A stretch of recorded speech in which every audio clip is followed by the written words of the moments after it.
Okay, so now I have in the studio Abraham Amaliba. He's a member of the NDC's legal and communication teams. He's here. He will also be joined by Henry Kwabena Kufu. He's a member of parliament for Bantama.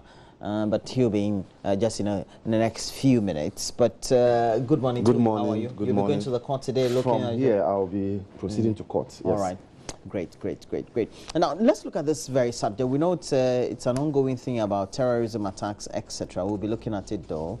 But should we be worried about the current state of security in our country, particularly knowing that following the interrogations that were done by the suspect in that very Grand Bassam bombing or terrorist attacks in La Côte d'Ivoire, they ultimately got to know that Ghana and Togo were one of the targets next. And so it seemed as if TV Joshua was right all along, had been in the minds of the terrorists. Let me say good morning to your viewers. Did I need a security expert to tell me that Ghana will be among the countries to be attacked, or the next country to be attacked, or that Ghana was on the line of being attacked? I didn't need. You say it's logical? It's logical. Your next door neighbor at Burkina Faso has been attacked. Your neighbor at Ivory Coast has been attacked. Your neighbor in Mali has been attacked. Even beyond Mali, Benin, Togo has been attacked. You should know that it was going around and it will come to you. I didn't need a leaked document to be told that we should be on high alert. And so when you notice that in the capital, you see the police stationed at various vantage points in terms of the security risk of those areas with armor cars. I don't know whether that's the name now they call them, with huge tankers and all those things. You have one at the French embassy. You have one at Accra Mall and some vantage points. So they themselves know that, yes. But I'm worried at the leakage of the document. To what benefit is this leakage to the people of Ghana? How can the people of Ghana contribute directly to the effort to fight the terrorism based on this document? This document that has been leaked is not supposed to educate the people. It was an internal memo for the security agencies to be able to look out for those who are supposed to engage in those acts. So, for instance, the internal memo was saying that they should now check car boots because they conceal some of these ammunitions in the boot, the compartment of the boot, the tie compartment. Now, you and I don't stop cars to check. What you have done is in order to alert the terrorists to now begin to change their modus operandi. So I think that sometimes you journalists, it's not everything that you should publish. You could say that, oh, the security agencies are on high, but to publish everything, you've alerted the terrorists. Now they will change your place. So you're saying sometimes we don't help matters? You don't help. In this one, I think that you didn't do well. 0%. Yes, I think that you have rather alerted the terrorists to be able to change their modus operandi. In other words, we can't do things in the interest of national security.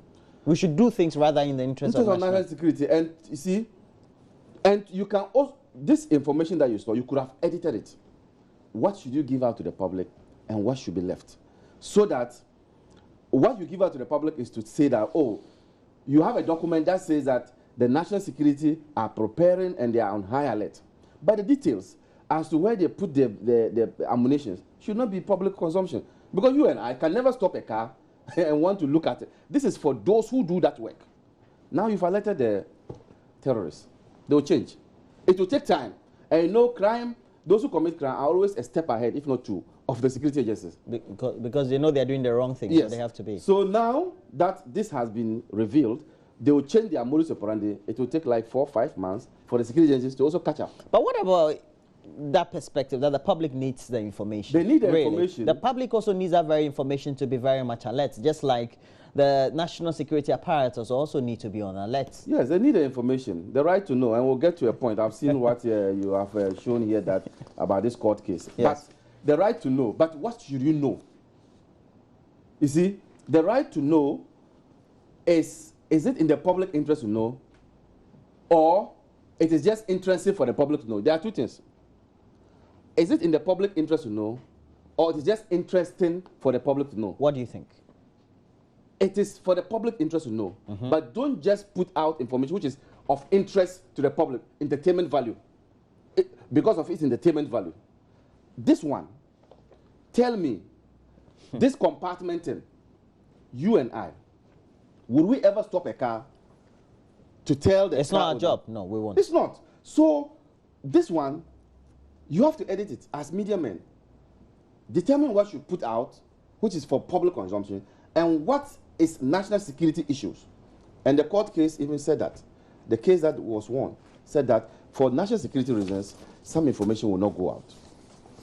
But how real is the current issue of terrorism in our sub-region? It's real. For which now we've become so much alarmed? It is real. It is coming close to our door. It has even gotten close. And the last time I was on your platform here, I said that when your neighbor's beard is on fire, you have to fetch water and keep close to yourself. Because you never know. You never know when yours will be on fire. And so it is very close. We've had predictions from, what's the pastor's name? TB Joshua. You don't watch a lot of televangelism, do you? We have Obi Nim, we have TB Joshua, we have Dark Hayward Mills, we have Dominion TV. There's Obi Nim and there's another one, Bibini, or no? Opambo. There's Obi Nim and another Obi something.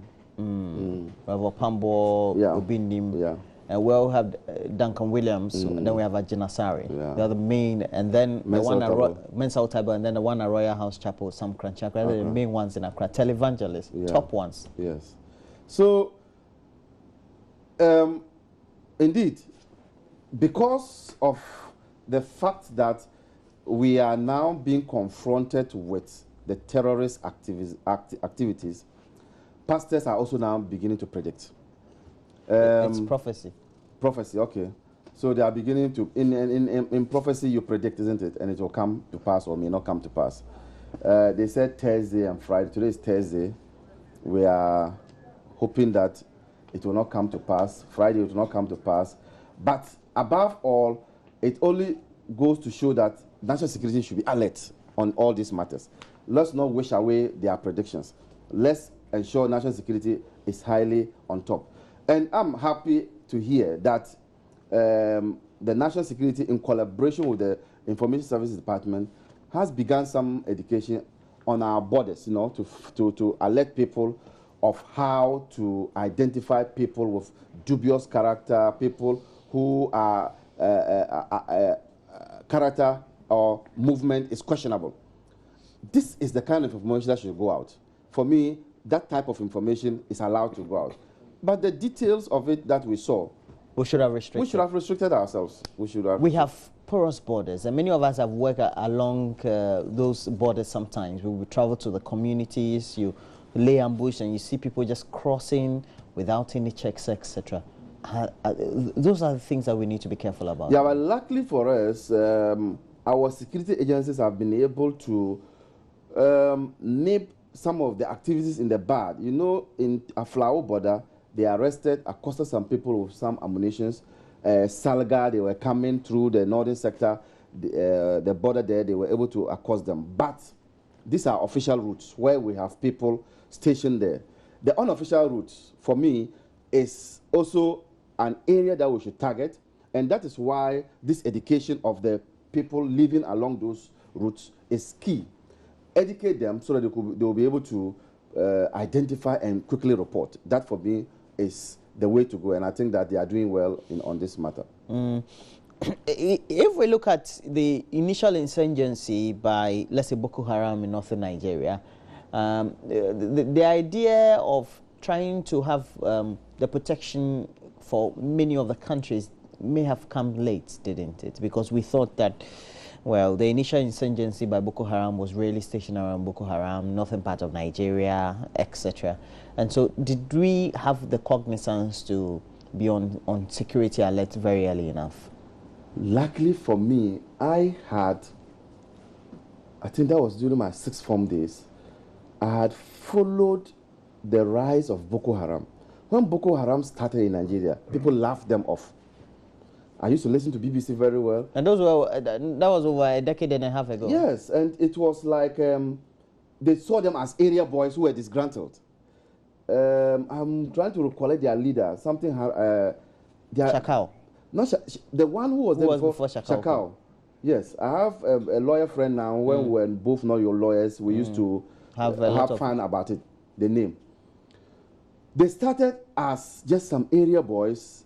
The Nigerian authorities laughed them off. You know, when you look at Boko Haram, its etymology is book is sin.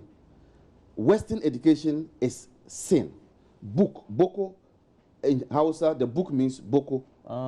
Haram, sin. So they sought to say that Western education was not something that they should embrace. So that's how they started. They laughed them off.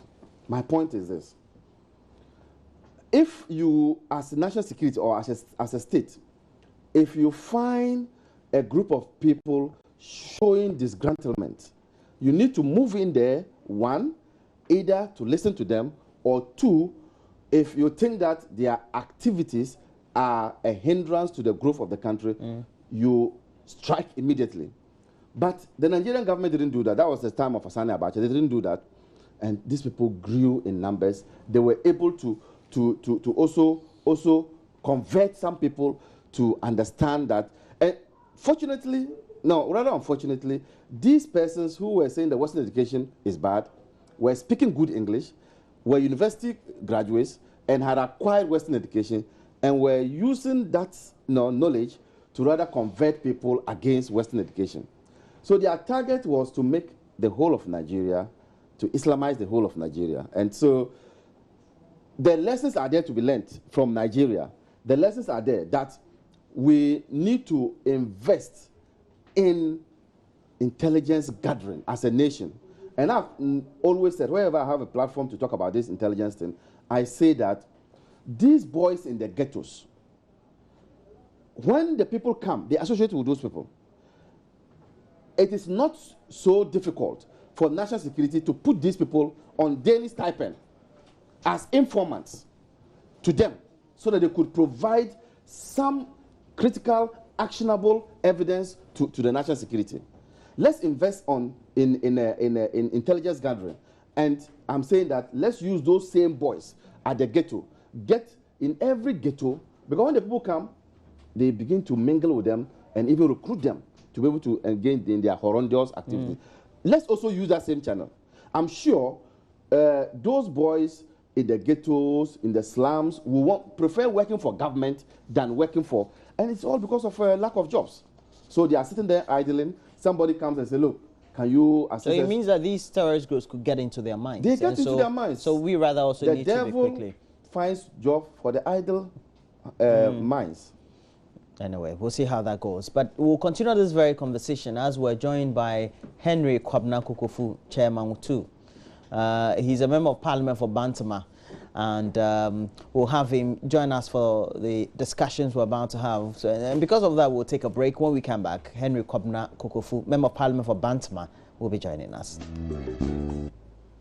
Henry Kwabena Kokofu, he's a member of Parliament for Bantama. He's joining us. Sir, a very good morning to you. We're just talking about the terrorism attacks and the alerts that apparently, through a circulated memo, had been going on in the security enclave of our country.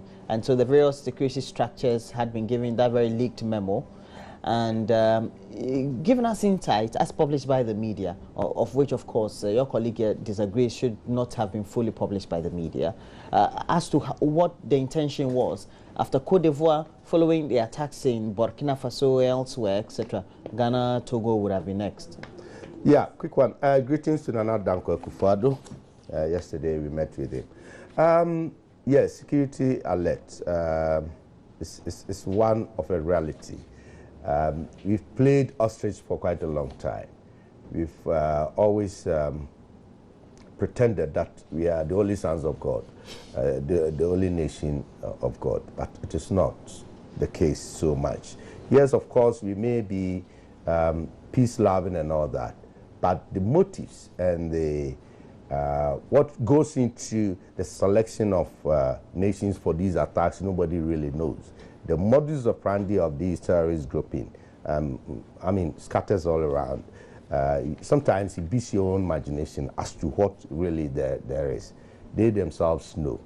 But the important thing here is that having put our security on a red alert as to prevent or preempt terrorist attack, what do we know as individuals, citizens of this country? So this is where information management comes in, and then the full disclosure or anything of the sort. Right to information bill, we've said it over and over, that it's about time we pass it into law. So the citizenry will be appraised as we move on. Matters of security are so important that the citizenry need to be conscious of what's going around with them. So then the tidbits, how to look at this and that and that. As to the publication of the full details of the memo, whether the newspapers did it right or wrong, it all borders on how information was managed through the security apparatus. They themselves might have leaked it to the press, or it might have not been handled properly, so it got into the hands of the press. And that is where we are now as a nation. How much are we be able to tell our people? What do they need to know? We were here in this country when 2 Guantanamo Bay ex-convicts or prisoners were brought in Ghana. We asked about a lot of information and it was not to be. Finally, the Attorney General is telling us through court that there was an agreement between Ghana government. What's that got to do with the attacks? We are talking about information and how necessary. So we're talking about just information flow. Yes, information flow. What needs to go out, what need not. This is where we are now. And they are all part of the security management stratagem. And as a citizen of Ghana, how much do I need to know about these imminent attacks and all that? The men of God are doing their own things by the prophecies and all those. I'm not going to go there. But the point still remains that the world, as much as it's global village now, it is also at risk together. What is happening in, say, Russia, Kremlin, can easily happen in Accra within a twinkle of an eye. Let's look at what happened to America, the Trade Center blast and all those things. Nobody ever thought of, or even if they had thought of, we are told they had information a year ahead of time. But as to they acted on or what went wrong, nobody knows at this point. So this is the time our security apparatus must be up and doing, and every bit of information is needed. Our compatriots who are around the periphery, I mean the border towns, need to be very, very, very conscious of who comes in and who goes out, so that matters could be reported to the police and the authorities so concerned as early as possible. Talking about the border towns, etc., we just got information also that the Information Services Department, especially in the Volta region, they put out also a release indicating that they had deployed to various border communities and in some communities in the Volta region, especially those vans, to do some level of education and make sure that the citizenry in those areas were very much aware of what the do's and don'ts should be, what also they need to be given to the security apparatus in those areas to help all in a bit to make sure that we get the needed information to combat the threat of terrorism. We already have on the line Sefa Sago, the Regional Information Officer for the Volta region. And I would want first to ask you, did you, by way of getting those alerts from National Security, get those alerts as a result of that you had to do the deployment, or that you just took cognizance of the situation and then you did the deployment? Yes, good morning to everybody. Actually, this is a directive, and we are to carry this issue to not only in Volta region, other regions are supposed to do the same, and it's going on all over the nation right now. And we are embarking on 2 weeks educational program on this terrorist issue. The issue is that there is evidence of circumstances that similar terrorist issues occur in Burkina Faso, Mali, and Cote d'Ivoire. And these are our very neighboring nations. And there's adage that to be for one is to be for. Okay, let me help you. The adage says that to be for one is to be for armed. It's for armed. And this is a serious issue that in case you have a community and you are all familiar with each other and you think that there's somebody quite new in terms of being a foreigner and his activities are not conforming to what we do within that community, you have you have to alert the traditional authorities or the police services or the security services for investigation to be carried on this very person.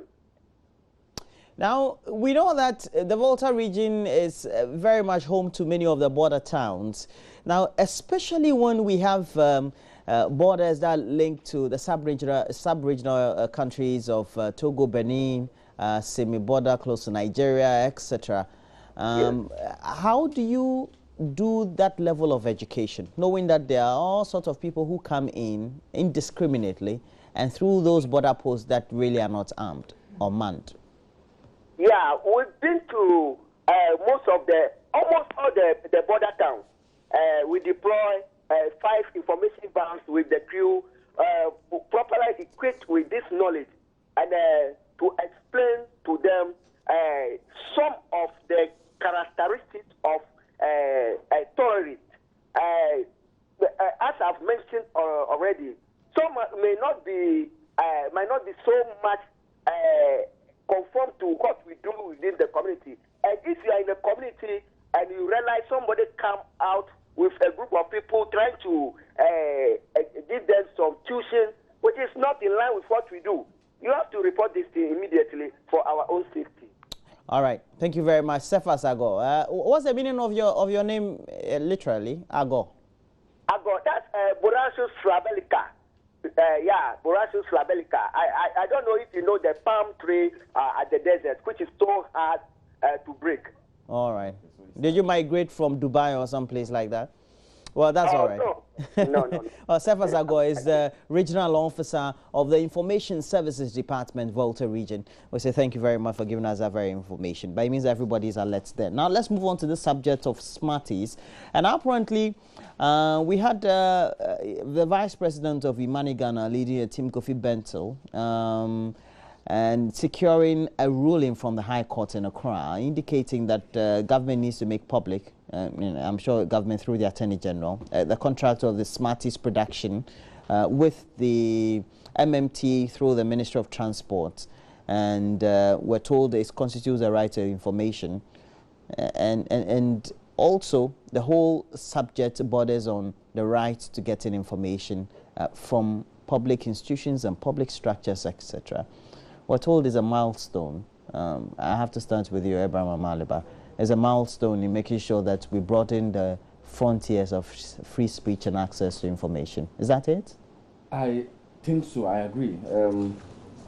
The right to information is accepted by all, including government. And that's why government has put before Parliament a bill. Unfortunately, it is taking so long. But it's a recognition that the government itself accepts that citizens have a right to information. So the mere fact that government has placed it in Parliament is testimony of the recognition that citizens have a right to know. This case has literally provided us with a law to the extent that the right to information bill is not yet passed into law. This ruling would guide us in our forward march towards realizing that there's a need for the state to provide information to citizens. When you look at the ruling, clearly the essential parts are that citizens have a right to demand of some information from government, and I say some, not all, because the judge indicated that when the request is made, government has 14 days within which to provide the information. Now, if government thinks that that information is critical and that it is one which borders on national security, public safety, public morality, then that would be an exception. And the state would have to correspond that to the citizens and tell them that the kind of information you are looking for borders on national security and I cannot divulge it. In the absence of that, you have 14 days within which to provide the information. So until we have the bill be passed into a law, this is a working document for us because that's now the law. And I think that it is a feather in our cap. We are broadening the frontiers of our democratic space in terms of free speech, I would say free expression, because the deaf and dumb can also ask for that information. So it's expression, it's not speech. So free expression. And so for me, let's look at let's leave it at that and say that the court's ruling has empowered citizens to be able to demand of this information from government, but it is with exceptions, and that is not any information at all. And that's why I earlier on said that is the information you are looking for in the public interest, or is the information you are looking for is for entertainment value? If it's just for entertainment value, that will not. So you cannot begin to ask of the information about the president where he slept yesterday, just because they say that there's a right to, so you can begin to ask all kind of information. That is not national, that is not for public interest, that's for entertainment value. Yes, very much in tune with him, but then we need to go a step further. We've been told over and over that the law lies in the bosom of the judges, but the judges will be quick to tell you they don't make laws, but that is exactly what the case is. Now, the Right to Information Bill, the last time I checked, I think it has been taken back to cabinet, I think so. So it needs to be relayed or hot. Otherwise, if it is still lodged in our parliament, then it beats everybody's imagination. Why is it that we are not pushing this through? Because we've had so many laws coming under certificate of agencies and all those, so many bills coming under certificates of agencies, and we've been able to we've been able to deal with them. My point is, in the inertia or in the slow, tortuous pace of passing this into law, the judiciary has, in a way, come in to correct that kind of, or cure that kind of mischief, or provided remedy to the public interest, the citizenry interest in securing information. As to which kind of information you can access, that one is another issue, because in every law there are exceptions and all those things. Those things are clear and unambiguous. But the point is, now we can demand for. What did we know? We knew of this Smarty contract.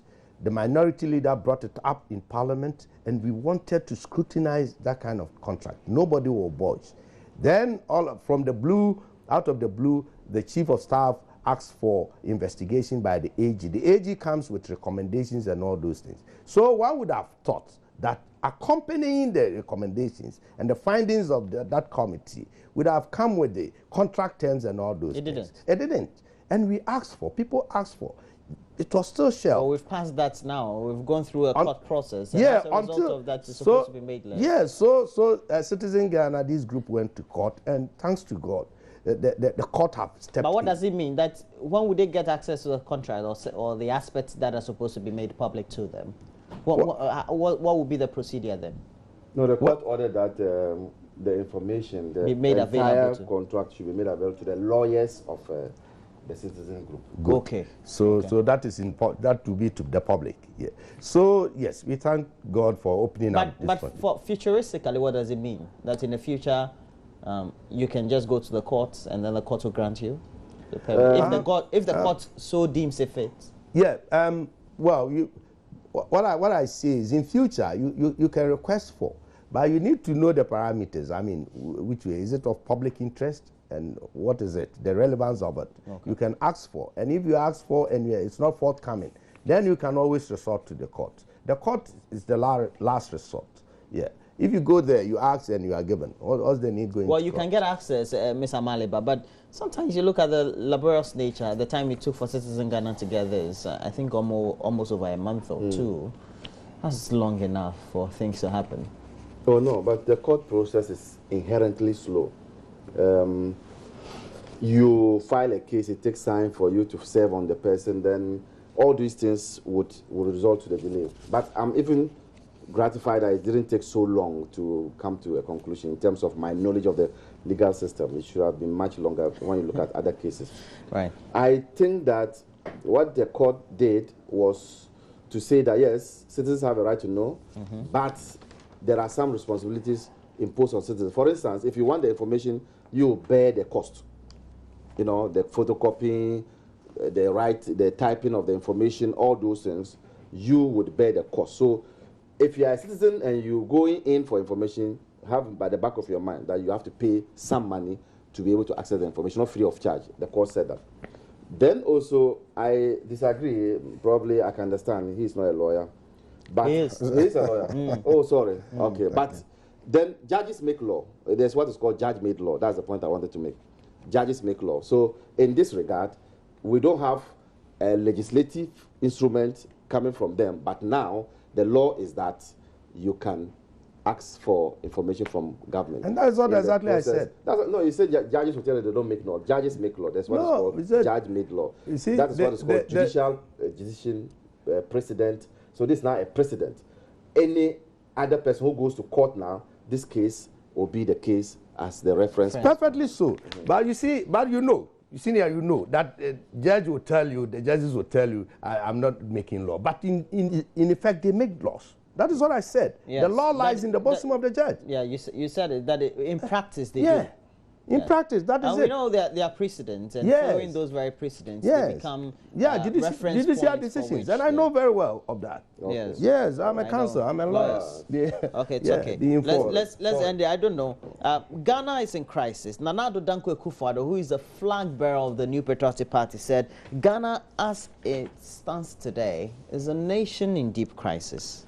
His basis was that the agricultural sector, for example, which is the bedrock of the country's economy, is a pale shadow of itself, while manufacturing is at a very low ebb, with corruption at its peak.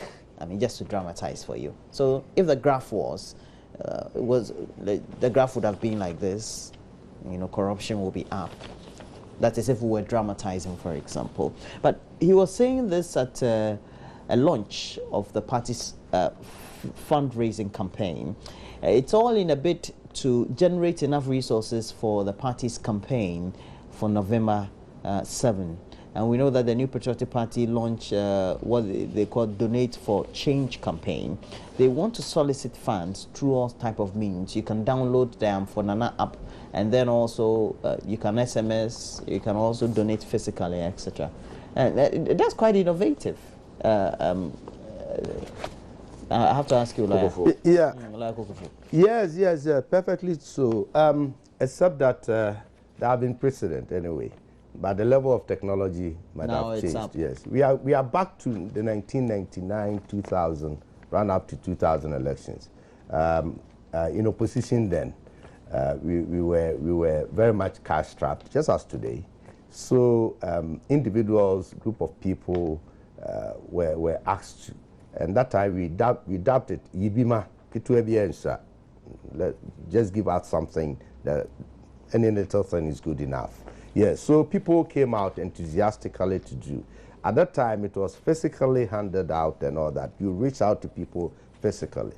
With the help of technology, you can sit in the comfort of your office or wherever and be issuing out requests or soliciting for support from people, and this is exactly what we've been doing. And Nana Addo Dankwa Akufo-Addo and party leadership had the privilege yesterday to launch the whole thing. And going from there, I think today onwards, it will be on the market and people are being requested to do. We have a situation where we still have this menace of winner takes all syndrome in our political system and our democratic dispensation, where a government is voted into office and all the largesse, so to speak, contracts and all those things are awarded to cronies, friends, and whatever here and there.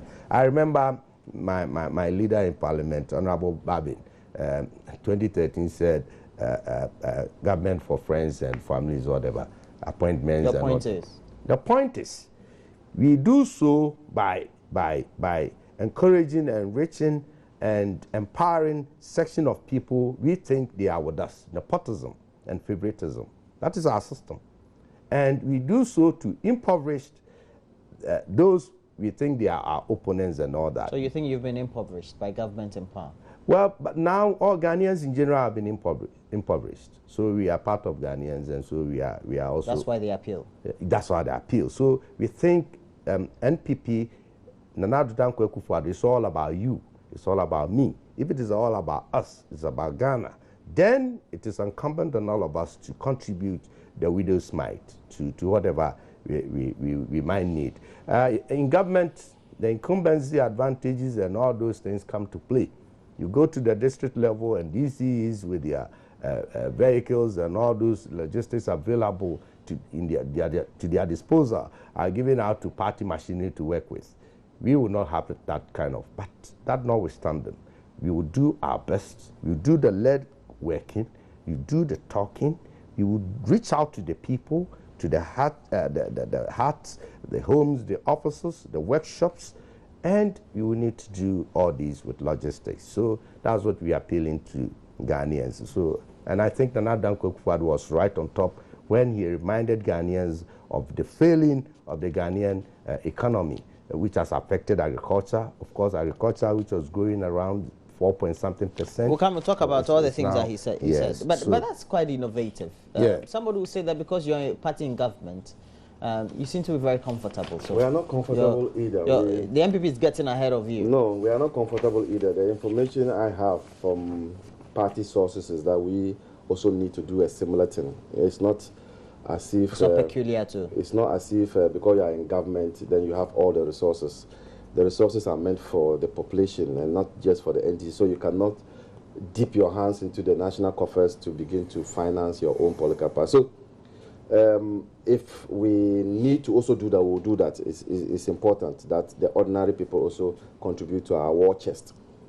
But caution is that the issue that Nana Akufo-Addo raised and talked about corruption, what is his own track record in fighting corruption within the MPP as we speak today? There was the issue, an allegation that some monies were siphoned into an EcoBank account. Well, a committee was set up. EcoBank account. When Afoko raised it, they had to ask him. They asked him off, and that was one of the reasons, allegations they used against him. So I just hope that this time around, these monies will not go into some officials in terms of the executives' packets, as we were alleged to have been told that some monies were stashed into some people's accounts. But largely, it's a concept that we need to also think that it is a good one. There was an earlier attempt. I think that one was launched by Kobna Japan, but I'm sure it was because of the divisions in their parties that one was aborted. Now that the people who belong to Nana Akufo-Addo have launched this one, I think that they should ensure that they are able to account for it. That, for me, is best. There's a crucial question, though, and I believe that this was posed to the chairman of the party. The one that was launched by Kobna Japan, what happens to it? It was an appeal. Also, some kind of fundraising for which we even had a site, etc. you can go to and all. What happens to it? Well, I think... Has that been pulled down? Yeah, I think it was stillborn, as much as I know. Meaning what? It was ill-conceived? Yeah, ill-conceived, as much as I know. And I agree with my senior, going forward, proper accountability and transparency in handling these things. That will encourage more people to bring in. So I can assure him and all other Ghanaians that things are in place to check all these things. And Nana Addo Dankwa Akufo-Addo's record on fighting corruption within NPP, I think you answered him right. Yeah, committee was set up and all that. And as we speak today, Nobody has gone to police to report of a missing man. There was a report to the police. Okay, fine. It has been dealt with. It has not. Well, that's for but you. But I'm not saying Ghana is in trouble. There's a way, a need for change and etc. So you want to get into government by painting the government in power black. Is that the notion? No, or is that you point out the inefficiency? Is that it? No, Nana is merely re-echoing what is known, the reality on the ground. IMF have said it. Civil society organizations have said it. The entire working force of this country have on countless occasions gone on demonstrations and strikes to drive home the abysmal management of our economy and all that. The figures point to, now we are at 19.6% of inflation, and we have electricity hike up to 59.6%. We have water prices hike up to some 46%. We have petroleum prices going up by 20%. Industry have been crippled. Manufacturing is virtually down on the ground. Agriculture, which used to grow at 4.something% now is grappling with 0.04% growth. You go to the cocoa industry and it's a pale shadow of itself. It's an eyesore. You go to these industries and all that. Because of the energy crisis, industries have been crippled down. So Nana is just pointing those things out. They are out there already. They are out there. But this all goes contrary to what your government has been saying, because President John Mahama has been going on his leg of is it changing lifestyle or transforming lives? Yeah. Okay. And now he says that his government will have its mandate renewed. I'm sorry, it's accounting to the people tour. Now, based on what record? Because the MPP says that you really based don't on have the record that when you take education, we've expanded infrastructure at the education level. We have built schools which are now close to communities. So if you look at our 123 schools that are at various stages of completion, they have been sited at rural areas where these communities didn't have schools. So the people will look at that and vote. So that's why the president said, you look at health facilities, we've expanded. Never in the history of this country that we've had such expansion of our health facilities. You've seen the Rich Hospital one. You've also seen the University of Ghana one that is coming up. And then even in Kumasi, we have the military hospital now. So these are the things that the president is pointing at. And water supply, places like Adenda, for the past 20 years, you don't have water. So the president is saying that these are the concrete things that the people of Ghana will look at and deliver the mandate. Well, they are saying that inflation is not the best. Debt to GDP ratio, for example, terrible. As far as in the history of our country. You see, and all these indicators tend to point to different directions. But you're talking about schools you've built, hospitals you've built, roads, highways and things like that, airports. You see, they don't put money in the pockets of Ghanaians, they argue. Neither do the figures put money in the pockets of Ghanaians. I am an advocate for human index development rather than figures. So it should be human-centered. I look at when I was in a certain community, I saw that that community had a dusty road. I can now see coal tar or what they call bitumen on it. That is what I can relate to. I can touch it. I can see it. That is what is development, human index.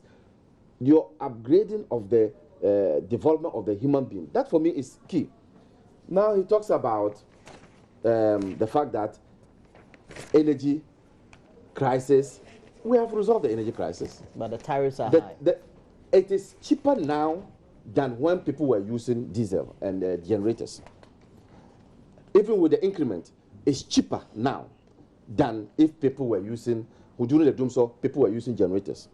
Anybody should tell me that the generators, when we were in Dumso, the use of the generator was cheaper than the tariff today.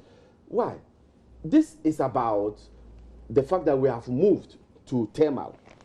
When it was hydro is cheap. Now, most of our energy sources come from thermal. Thermal, we don't produce them here. Well, the MPP said when they come to power, tariffs will go down. Oh, but they have gone around Baumia, currently has gone around to reinstate some taxes and remove some taxes when it's not yet even in government.